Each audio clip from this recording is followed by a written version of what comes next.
Film reviews for Reprobates. Yes. This week,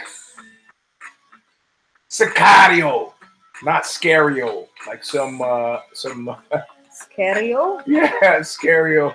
So Josh Brolin said people come up to him on the street and say, "Man, you were great in Sicario." Not Sicario, it's Sicario. It was pretty Sicario. It was terribly Sicario. It was terribly Sicario. But that's not the full title. It's got a nice long title, which is Day of the Soldado, which it's like a salad dressing type thing. Or maybe it means soldier. Don't know. But we saw it, and we would have been faster on the draw, but we saw the late show in Redwood City, so we didn't get finished until like midnight. And yesterday was too much of a hubble bubble. So we're doing it now. We went fully, heaven knows what, yesterday. Yeah. Kinda. Yeah. So we couldn't do it because we went to sleep without the benefit of opiates. So it's got some of our favorite actors in it, at least some of mine. It's got Josh Brolin, which is wild. The thing that's wild about Josh Brolin is that he has so thoroughly eclipsed his father, who was always kind of a lightweight. It's such an effective eclipsing of the father that I can't even remember the father's first name now at this point. Why would you? Yeah. So that's, as a son who's also eclipsed his father, it's got to be incredibly satisfying. But I guess they have a decent relationship. So it's got Josh Brolin, who's having a great year. As Thanos in Avengers Infinity Stones or Gems, whatever they call it. And then it's got Benicio del Toro, who did a stunning turn as a werewolf in The Werewolf. Our first, like, a romantic movie. Yeah. This is what Eugene brought, like, a first movie date. She's like, oh, what's he gonna bring? Is he gonna bring like an art house film or some heavy French director, or is it gonna be something, Buñuel, or it's gonna be? This is what I was thinking about him. You gotta understand. No, he brought a werewolf. And not even a good werewolf movie. A werewolf. A Benicio del Toro. Well, Benicio was okay. It was good. I pretty Even much using like his California accent as a British nobleman. Usually I like movies get points, extra points for me if Benicio is in it. So anyway, what do you think of this? So I married you after we watched Werewolf. So what? Yeah, a little bit after, but after, yes. like a couple of years later. All right, so what we have actually done our level best to not. We always talk about the movies afterward. We were biting our tongue, and we haven't talked about it at all. That was fucking hard. Saving it for this, because you gotta understand that when we are not in front of the camera, I'm actually talking a lot. With Eugene, not with other people, and then when I'm sitting in front of the camera, I'm like.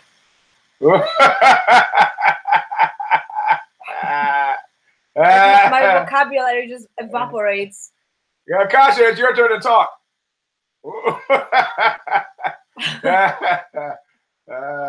So anyway. Well, it at first, like, let's start with the fact that, of course, as always, we were fucking exhausted. So I was afraid we're gonna fall asleep. Like we did in Blade Runner. That's what we're gonna call we're gonna call it the Blade Runner technique. In other words, with Blade Runner, we saw the first third and the last third. Yeah, and I remember some every time when I was opening my eyes, there was like red. It was kind of fuzzy, That's a trippy dream. But Redwood City theater seats are so uncomfortable that I wasn't able to fall asleep. Well, I wouldn't have anyway. But my question for you is: do you remember how much you remembered about the first one? I didn't remember almost anything, and I was like, "Whoa, it's actually a sequel." Okay, I didn't remember first part at all. Very well. Yeah, I wouldn't say I have a memory of a goldfish when it comes to movies. That's why. I mean, I think it's a plus because I can watch them 5 times in a row, and every time something new. Mm-hmm. But this time kind of went back to me gradually, and I remember I kind of liked the first one. It didn't left any bad taste in my mouth. I'd rather liked it, I guess. I will have to watch it again to confirm what I'm saying now, but I was thinking when I was watching Sicario 2, Day of the Soldado. It was Day of the Soldado, or I don't know. What was the second part of the title? I remember the Soldado. Day of the Soldado. Day of the Soldado. Okay. I was thinking, well, it's a good sequel, right? I was thinking that for like the first half of the movie. I was like, damn, it's a pretty decent sequel. It's decent. It's alright. And then, like sometimes you do that thing that you are making a French toast and you are putting you mistakenly putting curry. Oh Jesus Christ! Curry powder instead of cinnamon. Mm-hmm. This is how I felt after watching that movie.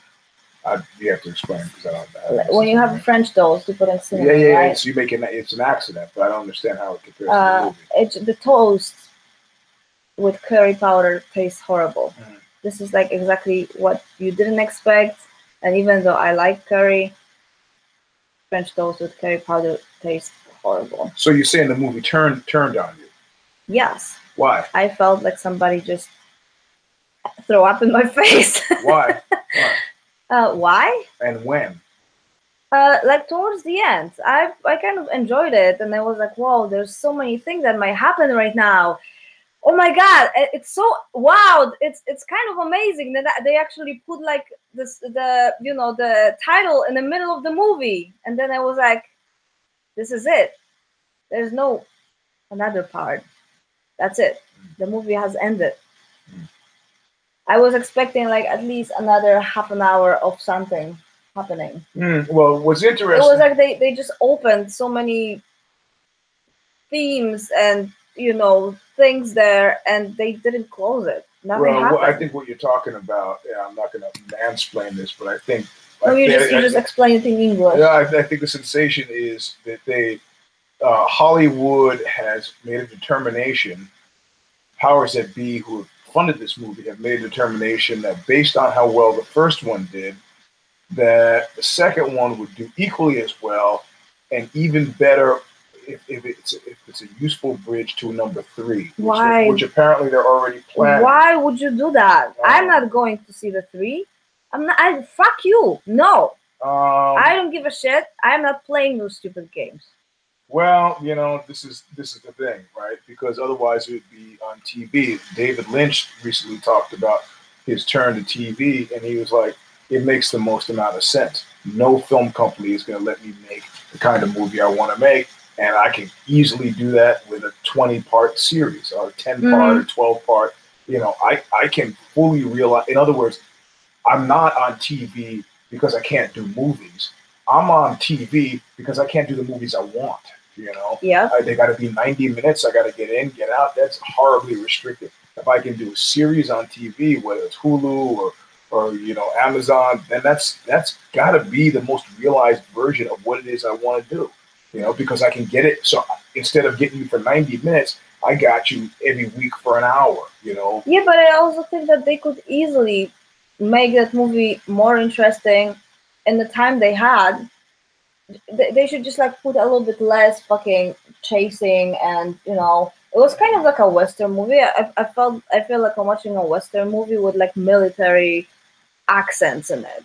But one of the things that being with Kasia has made me conscious of, I as an American and a man, I appreciate the gun as an allegorical device, right? Mm-hmm. And years ago, though, I made a joke about how film posters initially had a man and a woman, and then it had a man and a woman and a gun, and then it had a man and a gun. And I'm not just making this up, these were actual posters from movies that I've seen over the time. So we've migrated from a relationship that could go anyway, because it doesn't always have to be a romantic movie. You see a man and a woman in a poster, it's dominant, normative, hetero couple, but still, it was a man and a woman. The man and a woman and gun introduces peril into the relationship. You don't know where it could still be film noir, It was very popular in the 40s. Mm-hmm. But then something happened after the 70s when you had lone heroes, right? And so Lone wolves? you have lone wolves. And so then you had the man, a woman, and a gun. You didn't need the woman to imply peril, but you had to have a man standing against the world, so a man and a gun. And eventually, I posited, and I don't think it's happened yet exactly, but that there would be just a gun on the poster. So what this has caused me to do. There's also two men and a gun. Yeah, we've seen that before plenty. Yeah. So what this has forced me to do is to think about the gun, because she comes from a culture that's not gun based, and so if you want to beat somebody up, you're beating them up with your fist. Yeah, right. So or a hammer, like my grandfather. Right. So I start to examine the movie from. So in other words, I'm much harder on movies with guns. The gun is like, I remember some guy trying to tell me, "Oh, you should fuck this woman. If you let me into the show, I'll set up so you can fuck this woman." I go, "Well, what does she look like?" He goes, "Well, she's blonde." I go, "You didn't answer my question. What does she look like?" She said, "She's blonde. That's all you need to know." Like this was an automatic shorthand. So guns are used in movies like automatic shorthand. I'm trying to get much more analytical about, does a gun advance the drama, or is it just lazy screenwriting? And I'm happy to say with Sicario, Dia de Soldado. Why did they say Dia?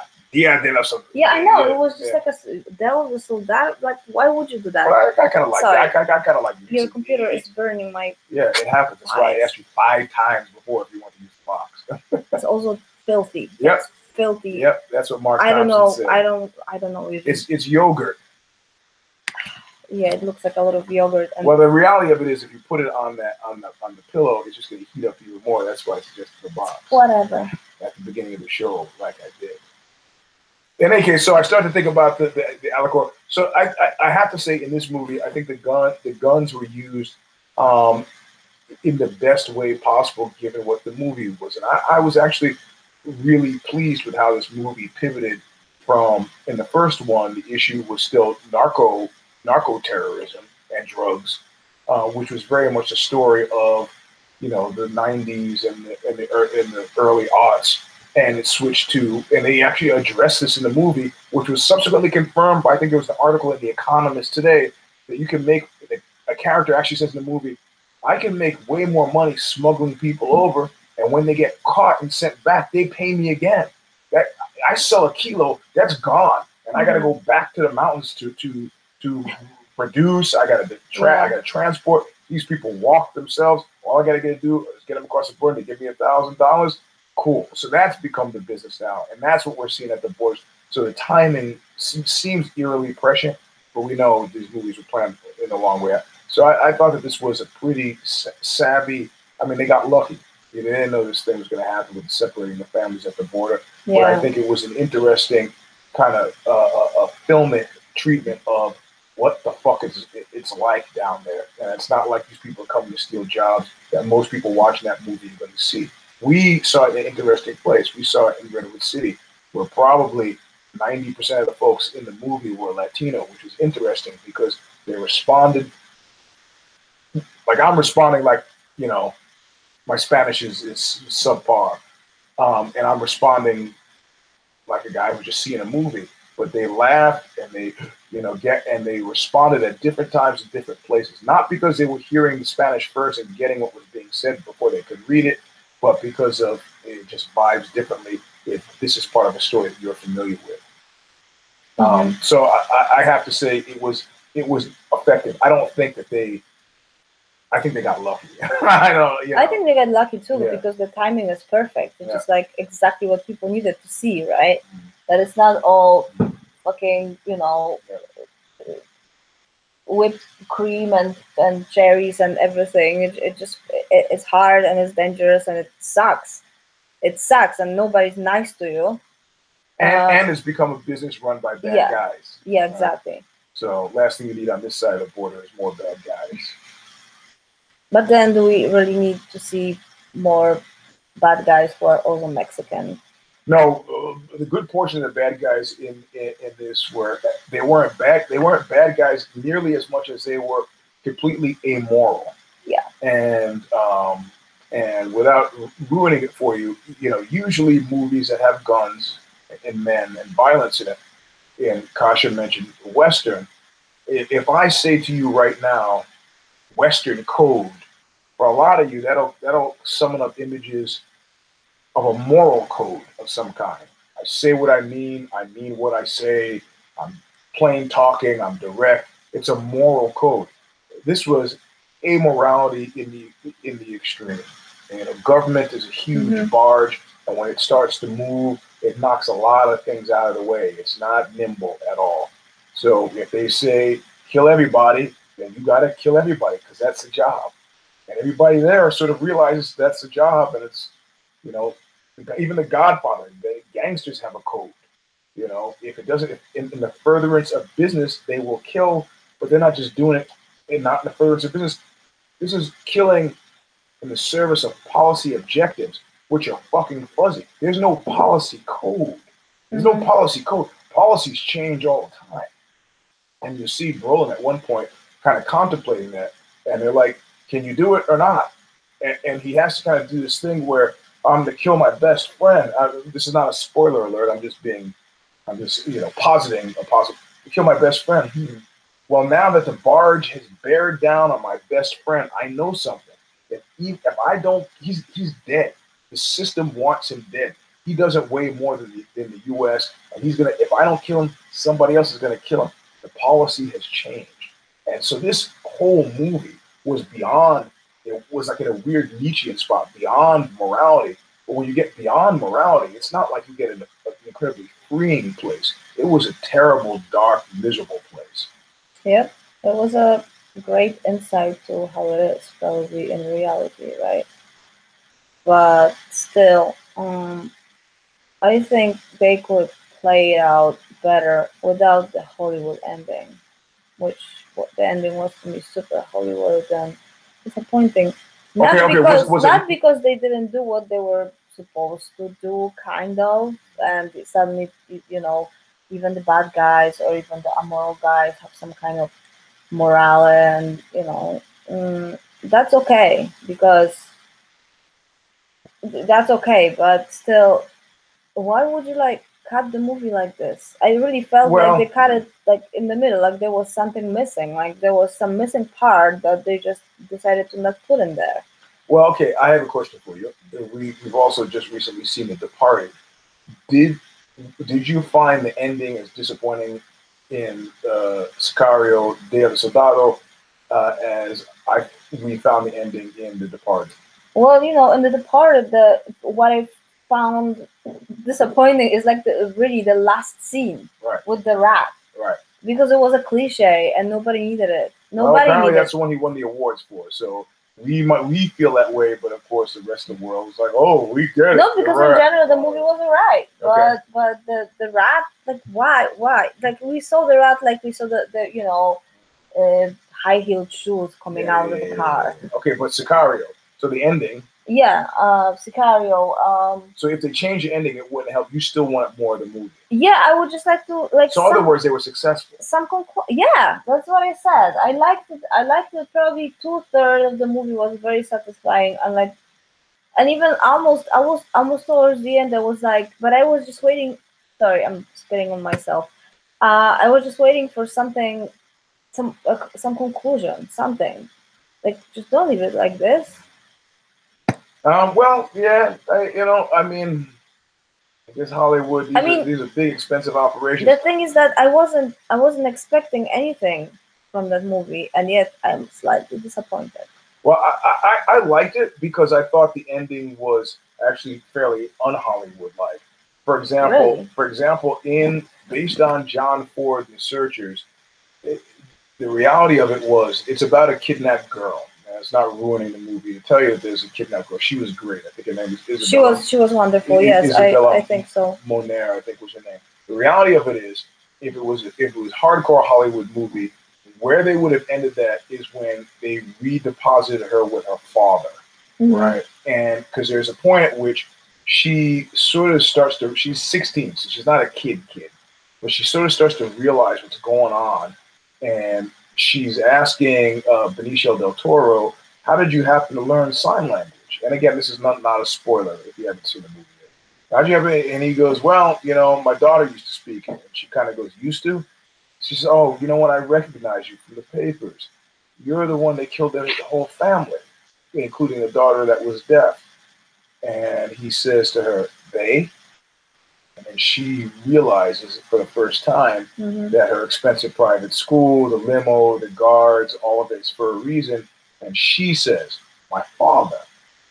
So if it was a real Hollywood movie, we would have seen her reunite with the father with the realization that her father is a fucking murdering piece of shit. Nobody. She probably didn't even want to be reunite with her father, but she was supposed to be reunite with her mother. Right. But in any case, in other words, they would have closed the loop in a weird way.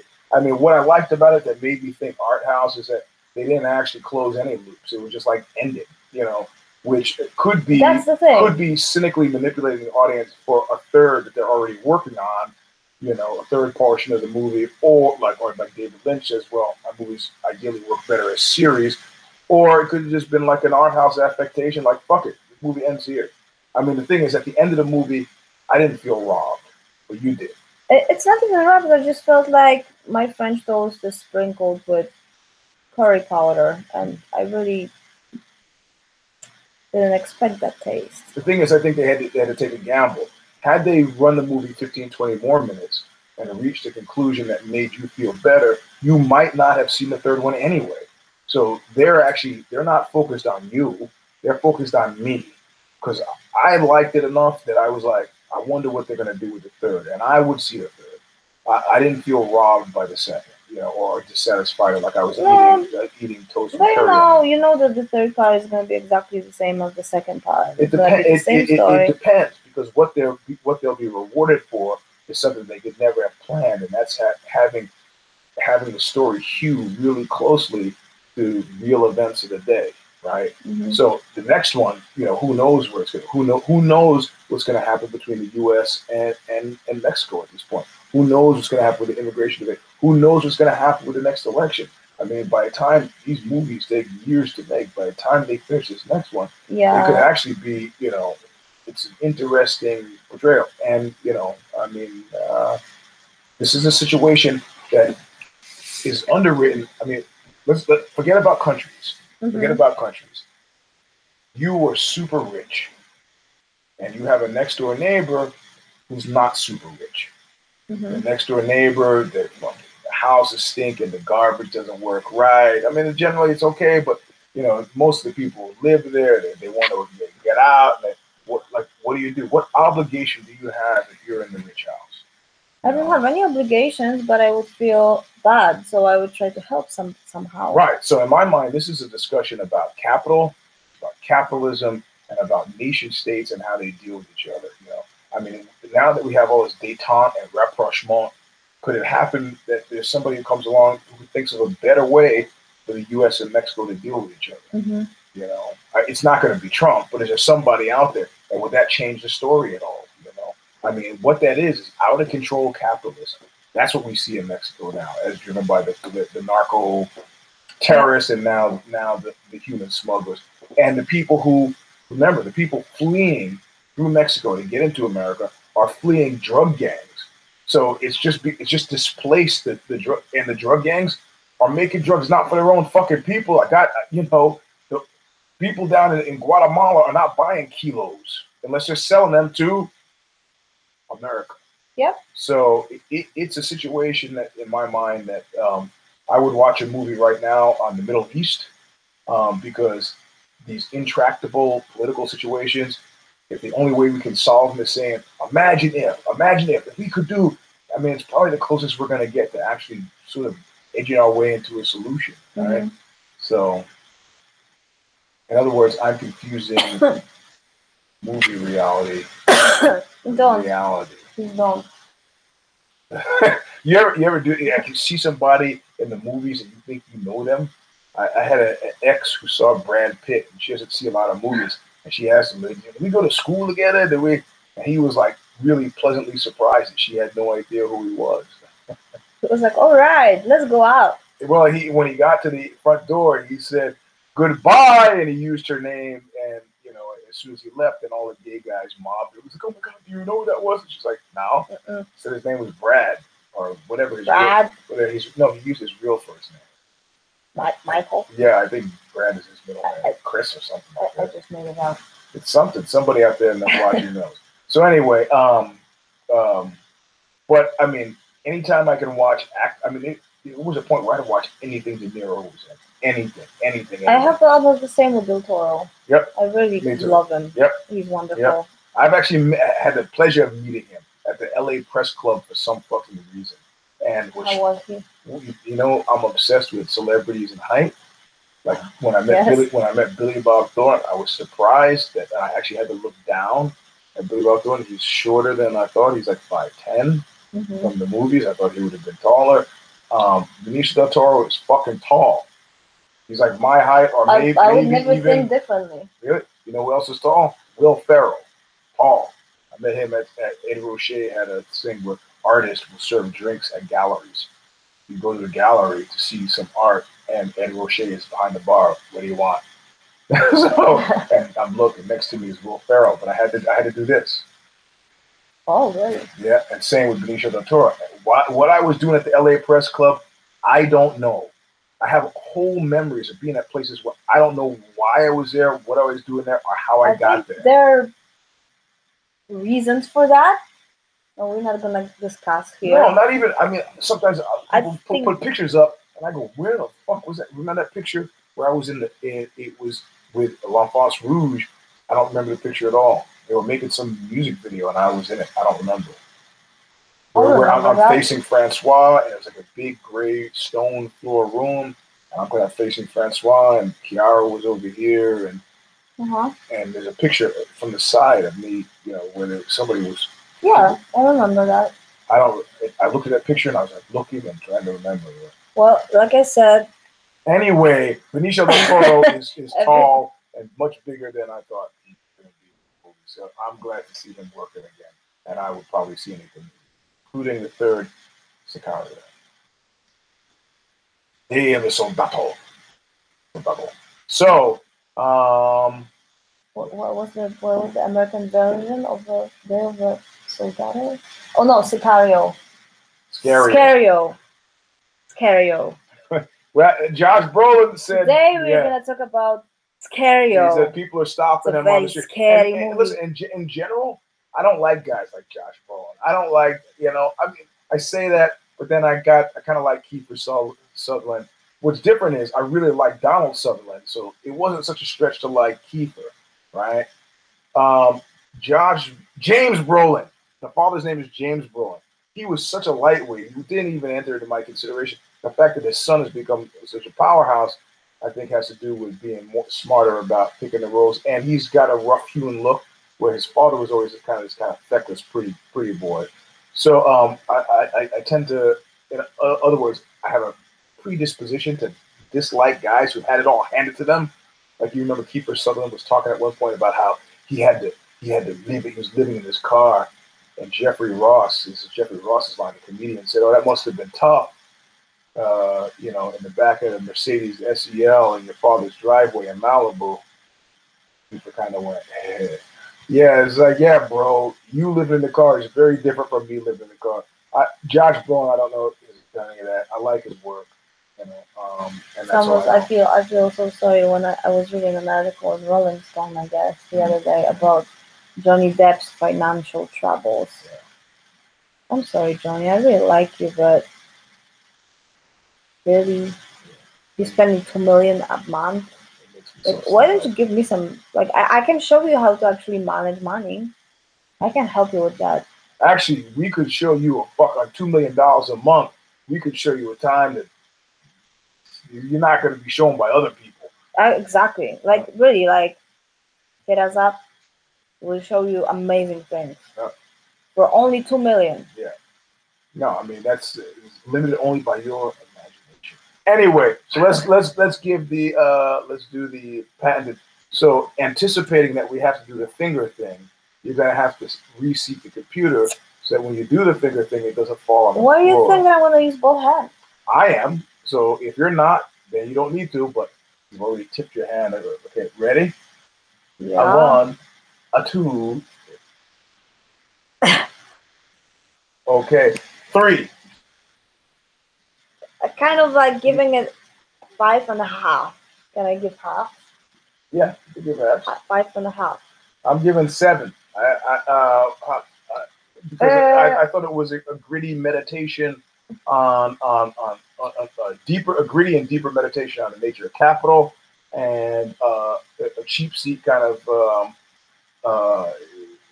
understanding of geopolitics, and of course it gets extra points for being current and having great performances in my mind. That's true. That's why I give it 5.5. Mm-hmm.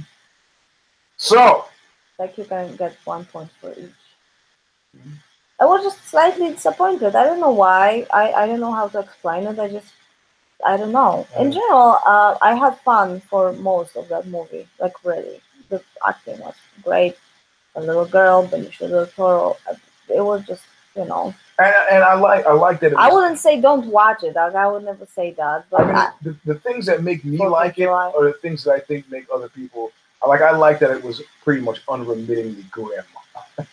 Like you didn't get a fucking break. There was no like sensitive like moment where you could kind of there was none of that. It was just kind of nose to the grindstone grim, but broken up by heat and light every now and then. But it was a deeply, darkly cynical take on the nature of nation states and capital.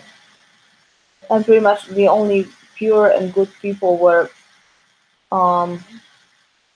very poor and deaf. Yeah, I thought it was heavily symbolic that one of the few decent people that we met during everything was deaf, could not hear.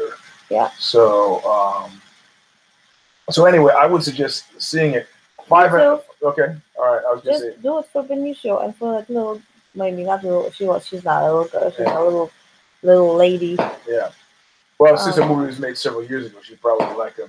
Yeah, she's probably an adult now. Yeah, but she did a fine job, and she reminded me of Ruby a little bit. Ruby being my middle daughter. Yeah, a little. I could see that. Yeah. Could see that. So anyway, somebody made a couple recommendations that I've subsequently forgotten. We got to go back. Can make them in the comments several times because we forget. But somebody made a recommendation. Yes, sounded absolutely fucking great, and I forget what the movie was. Like I'm going back sometimes to the comments, looking for your comments and see what you recommend because we are interested what you recommend. I also find out that we have one hater.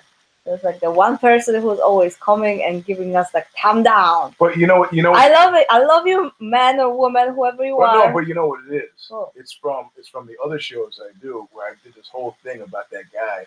I said he's a correlator to the guy who gets in a nightclub when we go play shows. Yeah. He's a guy who gets there right before you there and pisses all over the toilet seat. This is the guy who's like, oh, here comes the show. Fuck you. No, there's always one guy who's just like, fuck you, like, no matter what. Mother Teresa. Fuck you, Jesus Christ! Fuck you. No, like right now, I'm actually looking forward to that time down. This is very amusing. Good for you. Hate us. Yeah, because he's not even watching the show. At least you feel something, right? Or he or she is not even watching the show. They just get there, just. That's really great. I would be lying if I told you I wasn't also seeking out every single Red Hot Chili Peppers music video and clicking thumbs down just because that's the type of guy I am. Fuck them, no way. I don't give a shit. I would, at the end of my life, say, Eugene, let's look at what you spent time on. It's just so little. You spent 360 hours little man. Giving thumbs down to the Red Hot Chili Peppers videos. Yeah. Wow, Eugene. It was great. Fuck them. Fuck them. They're shitty and they suck. I give a 0.0 to the Red Hot Chili Peppers musical efforts. Oh, the band is great. I guess I'm just giving a 0.0 to Anthony Kiedis. Don't give me a hard time about this. He is the worst. The worst. If there's a worse singer in rock and roll, I don't know who it is. I take a guy from Nickelback over this guy. That's pretty strong, man. That's strong words. Strong words. Anyway, okay. But at least now I know that if I ever want to divorce you, I'm just gonna start saying how great Anthony Kiedis is, whispering his name when I sleep. Yeah, I'm not doing that. I mean, I'm not divorcing you. A divorce would be the luckiest outcome for you. Anthony. I can't. Let's hide under the bridge downtown. Yeah. We'll have our whole own little Robinson version of Othello.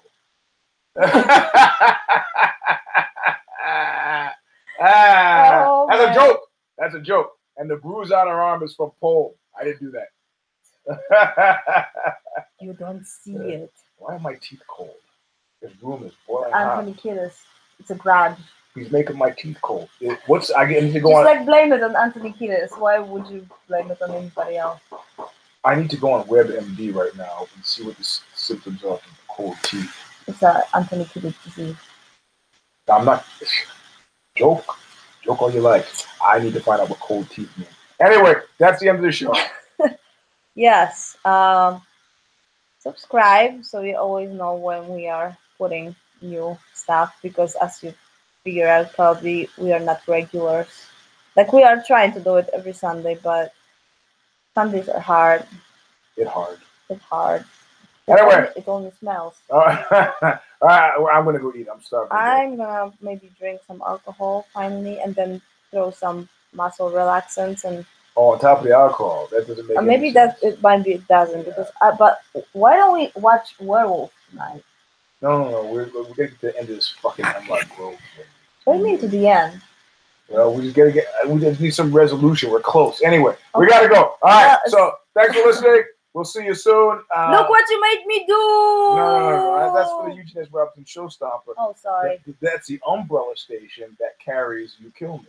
Eugene Robinson Showstopper, where we talk about philosophy, fighting, and politics. Unlike here, when we're just talking about Anthony Kiedis and movies.